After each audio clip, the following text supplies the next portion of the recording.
One of the things that, it seems to me, one of the things we have to rethink is life and death. Because that's something we really thought we knew. We thought at least this is for sure. Life is fleeting, death is forever. Is that not a fact? Is that not the ultimate fact? We don't know what life is going to bring, we don't know how it's going to be, but we do know life is brief, death is forever. And inevitable. Let's rethink that for a minute. Maybe that's not even true. Because actually, to think of life as temporary and death as permanent is rather depressing. It may motivate you to get up and do something before the end comes, but it's a morbid reason. So let's rethink that. Let's rethink the most fundamental assumptions we've ever had. For example, human beings are frail. Human beings are vulnerable. Human beings are dependent. Human beings are needy. We must depend on God because without God we could do nothing. Without God we wouldn't even exist. Without God we cannot succeed. Without God we have no health, we have no wealth, we have nothing. And so we must plead with God. We must appease God. We must become his favorites. Otherwise we'll get nothing. And we will be in big trouble. Or in most cases, we are in trouble all the time. Our only hope is that if God wakes up in a good mood, maybe he'll give us a little goodie and we'll be able to succeed and have a decent life. Otherwise, we're doomed.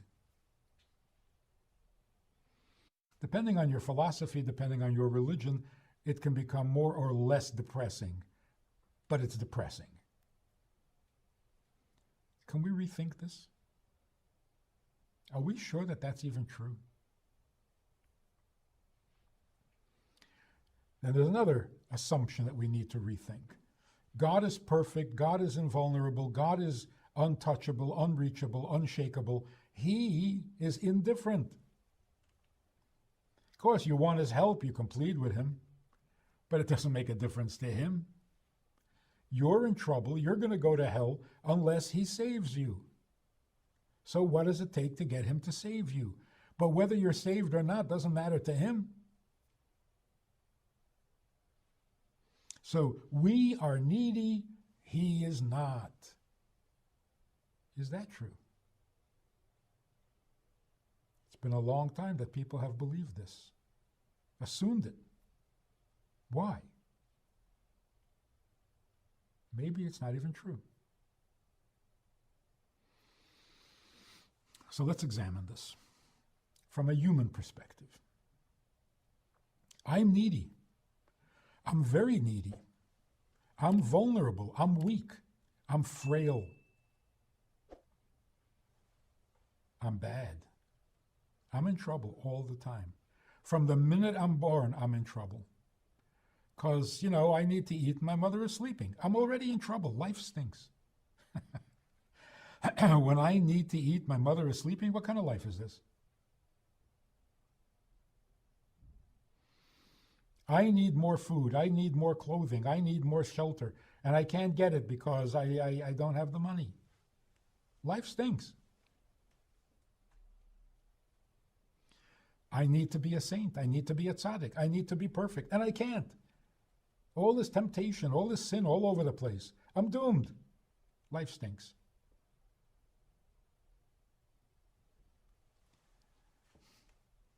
Am I really that needy?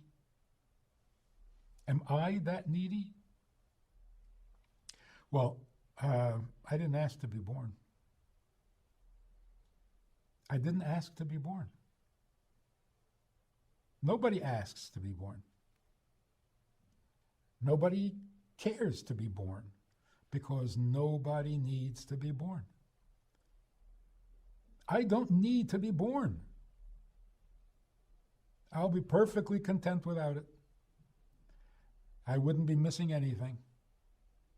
Or at least I wouldn't know that I'm missing anything. So how do I come to the conclusion that I am needy? Needy of what? Well, I need a job. Why? Yeah, I got to make some money. Why? I got to pay the bills. Why? I don't know. I don't know. I don't know how I got into this mess. I was born, nobody asked me. I was created. I didn't agree. I didn't sign any contracts. And now I am needy. I have to. I must. I need this. I need that. I have to get this. I have to get that. Excuse me. I don't. How's that for an idea? Who says I need to pay bills? Well, you want to be homeless? Not particularly. But I need to buy a house? So ultimately, it'll all boil down to one thing. You don't want to die, do you? No, I don't particularly want to die. I'm not suicidal and I'm not depressed. But I can't agree that I have to live. I don't have to. I don't have to. I may like my life, I may not like my life, but I don't have to. I don't need to live. That's why people become suicidal. I don't need to live. If I like it, I'll enjoy it and I'll stay. If not, I didn't ask for this. And that's not even being depressed. That's just being obvious and logical. I don't need. Where did I get this notion that I am needy? Yes, I am dependent. If I don't eat, I'll die. But then, so what?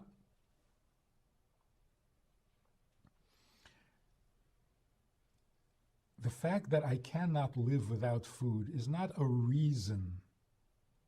That's not why I need to eat. It's just what I'm eating for. I eat so that I don't die. But why do I need to live and not die? I don't know. It's not my need. Let's put it in different words. I need to eat? No, I need to stop eating.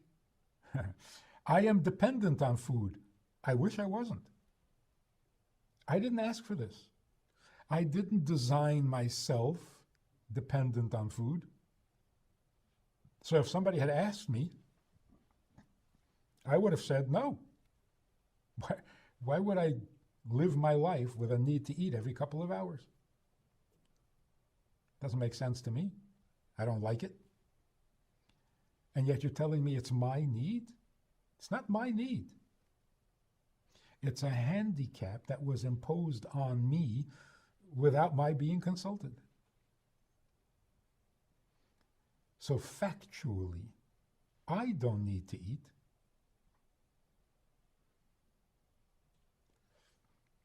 I was designed to eat. I don't need to sleep. I was designed with that dependence, with that handicap.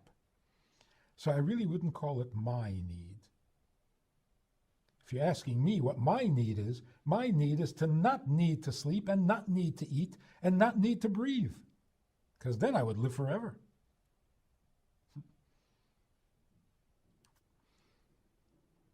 I am not the needy one. It's starting to make a lot of sense to me. I'm not needy. I have no investment. I have no stake in life. On the other hand, whoever created the world does have a stake in it, has made an investment in it. So doesn't it make a lot more sense that God needs, humans don't? God created the world with a plan, with a desire, with an objective, and that objective must be essential. So he needs the world to be a certain way. And it has to be that way. For him. To me, not my problem. So yes, I want to help fix the world. Tikkun olam. Not that I have to or that I need to. It's a nice thing to do. But who needs the world fixed? The Creator. All of a sudden, it's starting to make sense. And it's not depressing. It's liberating. I'm not needy. I'm not dependent. Yes, I'm handicapped, but who cares? Not my problem. I can't fly through the air like a bird. I can't swim underwater like a fish. I don't care. Yes, I have to eat every couple of hours. I don't care. This is not my problem. In fact, I have no problems. Oh, well, you got to be careful or you'll die. Don't scare. You can't scare me anymore. That threat is over because I didn't ask to be born. I don't need to be born. This is not my problem.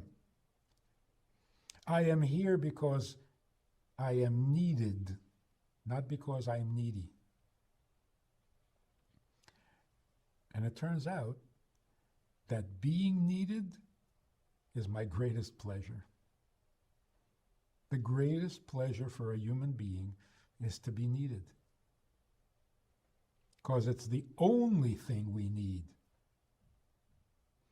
If I'm going to be here, not for myself because I don't need this, then the only thing I need is to know what I'm needed for. Because I am the product of someone else's need. And it's not my mother or father, because they didn't ask to be born either. So just to understand myself in a sane, non-depressing view, I'm not needy. Tell me what you need from me and I'm fine. In fact, I'm thrilled. We have a Sunday night program for VIPs that you might be interested in. It's informal, it's questions and answers, it's conversation. It's really relaxed, it's really pleasant, enjoyable, informative, and kind of community-like. It's a Sunday night program. There's a Wednesday morning program for the VIPs, and there's a Wednesday night program. All of it just conversation, casual, laid back, unscripted. So join us, take a look, click the link below and see which of the three suits you best, and join us for some enjoyable conversation. If you enjoyed this conversation or this topic and you're looking for more information, or you want to hear it again from another angle, there's a way to do that. And that is in this book. It's all there. Order it from Amazon. You can read it, reread it, and share it.